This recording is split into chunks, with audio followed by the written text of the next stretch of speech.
Hello, I'm Aditi. I grew up in different parts of India in a culture that taught me Vasudhaiva Kutumbakam, or the world is my family, which instilled in me a beautiful sense of interconnectedness. However, I also got to witness a side of my culture that didn't necessarily reflect this. Hi, my name is Karthik and I hail from Mumbai in India. Growing up in a city like Mumbai, one quickly learns to notice the discrepancies in the lives that people lead, where the privileged and the other live in close proximity to one another. And one such discrepancy that we both noticed was the disdain towards darker skin in the Indian culture. We've all lived through experiences like Sonia's or Mahesh's. Sonia's relatives would perpetually compare her with her fairer sibling while suggesting home remedies for her to alter her skin tone. Birthday presents from her relatives would often include fairness products. Or in Mahesh's case, whenever it became dark outside, his friends would pretend to not be able to see him and then have a good laugh about it. Almost every Indian has been on the giving or the receiving end of such experiences. Historically, fairer skin has been associated with a higher social position. The flawed rationale being a person with fairer skin was wealthy and prosperous, which allowed them to stay indoors, while the poorer person toiled hard to earn a living under the sun.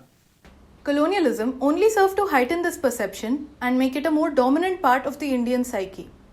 The British policy was to divide and conquer, making distinctions heavily based on skin color, marking the dark skin as uncivilized and making allies with the fairer amongst the brown population.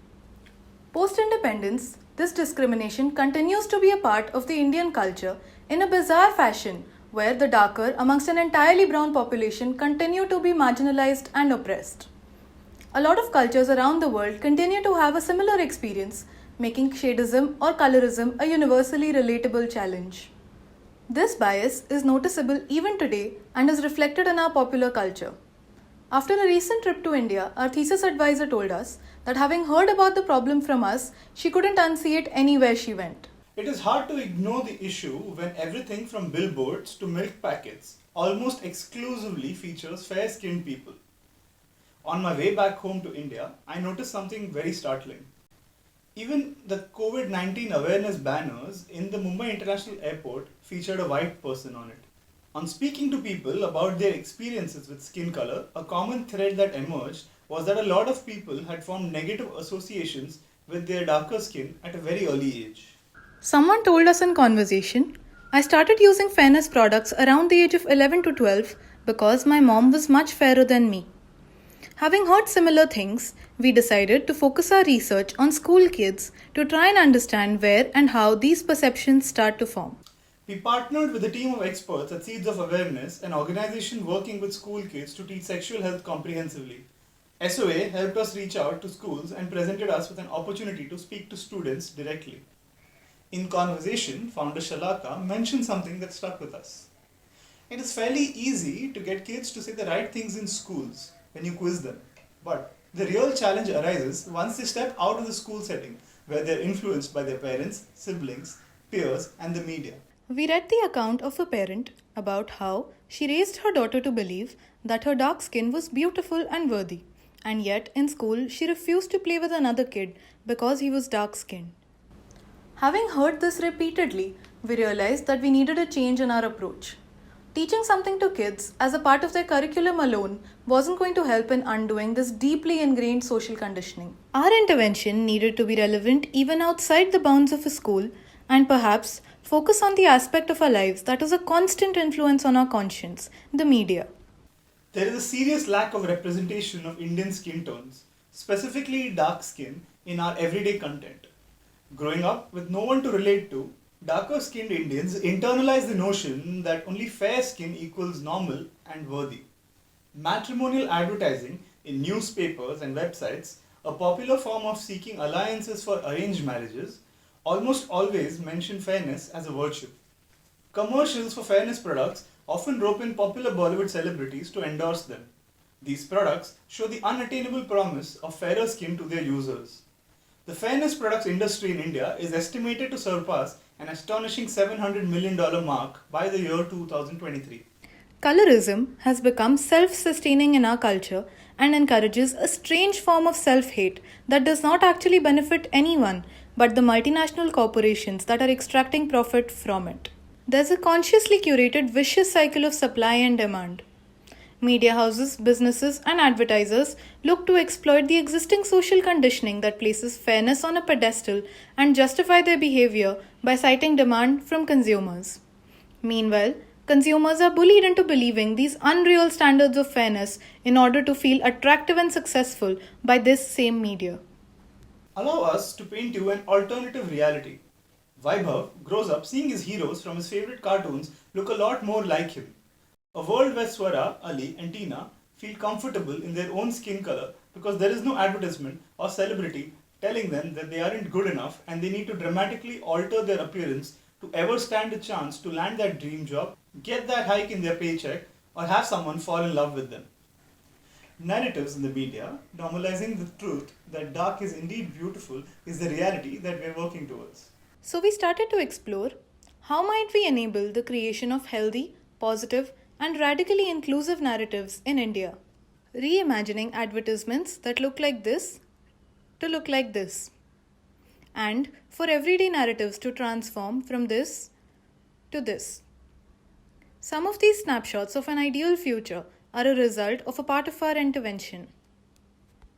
We facilitated a workshop with 2 design schools with graphic design students who are set to enter the industry as creators and impact mainstream media. The workshop focused on identifying biases, understanding inclusivity, and weaving it into their practice. At the end, students reimagined existing narratives with their newly gained knowledge, which you saw before. The workshop was a great experience filled with aha moments and lots of curiosity. We learned that more sessions of this kind are needed to make inclusivity a more common and natural part of their process. Another insight was that although they understand the importance of inclusivity in their work, students struggle with actually putting it into practice. So, a checklist of guidelines would be super helpful for them to know if they are on the right track. This sparked an idea. What if there was a test for colorism like the Bechdel test to provide a starting point for creators and to urge them to produce more inclusive narratives? In order to bring this idea to life, we facilitated co-creation sessions with a few creators in our network with the intention to activate and mobilize the Indian creative community to be a part of the movement in ending colorism. The goal was to create a test or a mechanism that could help creators in making their work inclusive with regard to skin color.